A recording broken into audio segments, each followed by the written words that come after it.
एक बूढ़े भिखारी अनोखी कहानी।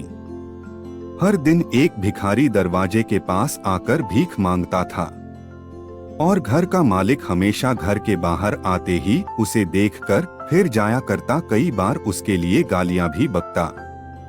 वो कहता, तू जिंदा ही क्यों है? पूरी जिंदगी ऐसे ही भीख मांगेगा क्या? धरती का बोझ क्यों बना बैठा है?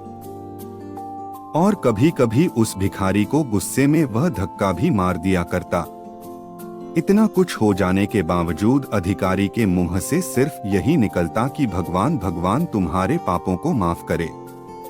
एक बार सेठ को धंधे में बड़ा नुकसान होने की खबर मिली।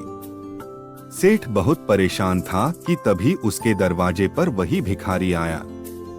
गुस्से में अपना आपा खोते हुए सेठ ने उस भिखारी को पत्थर दे मारा। पत्थर लगने के कारण भिखारी का सर फूट गया और उसके सर से खून बहने लगा।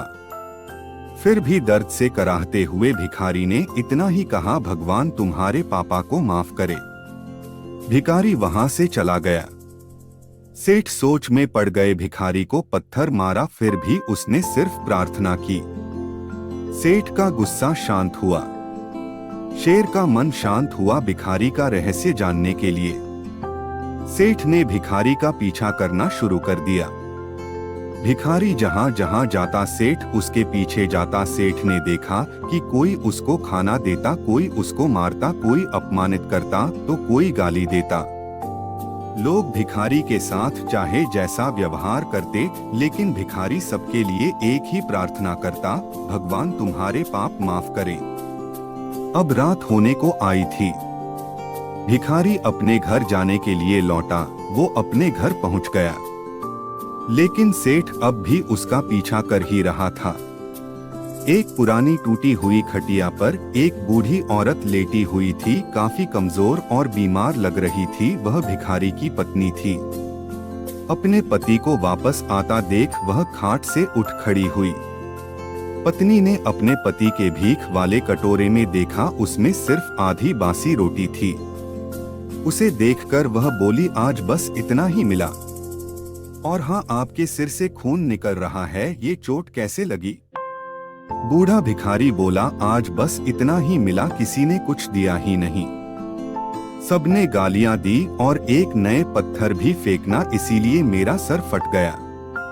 एक गहरी ठंडी सांस लेकर बूढ़ा भिखारी फिर से बोला, यह मेरे ही पापों का फल है। तुम्हें याद है कुछ सालों पहले हम कितने अमीर थे? क्या कुछ नहीं था हमारे पास? हमारे पास हर चीज जरूरत से ज्यादा थी, लेकिन हमने कभी दान नहीं किया। और उससे भी बुरा हमने उस अंधे भिखारी के साथ किया जो हमारे द्वार पर भीख मांगने आया करता था।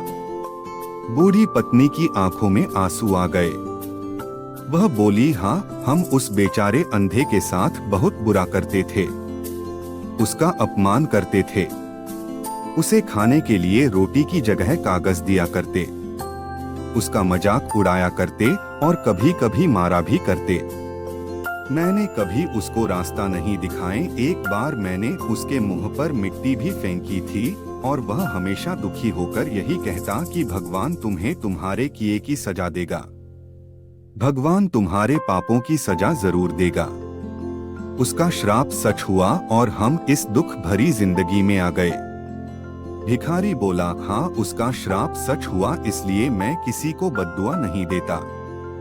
चाहे कोई मेरे साथ कैसा भी बर्ताव करे, मैं हमेशा उसके लिए प्रार्थना करता हूँ।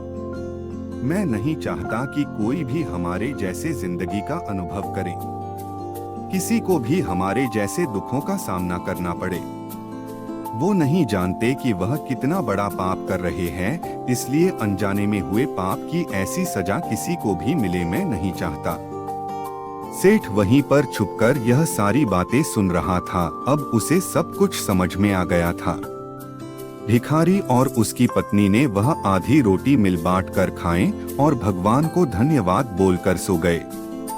अगले दिन बड़ा भिखारी फिर से भीख मांगने गया। सेठ के घर के पास जाते हैं। सेठ ने पहले से गरम रोटियां उसके लिए निकाल कर रखी थी। उसे देते हुए सेठ विनम्रता से बोला, माफ कर दीजिए बाबा, उसे बहुत बड़ी गलती हो गई। बूढ़ा भिखारी बोला, भगवान तेरा भला करे। इतना कहकर वह आगे निकल गया।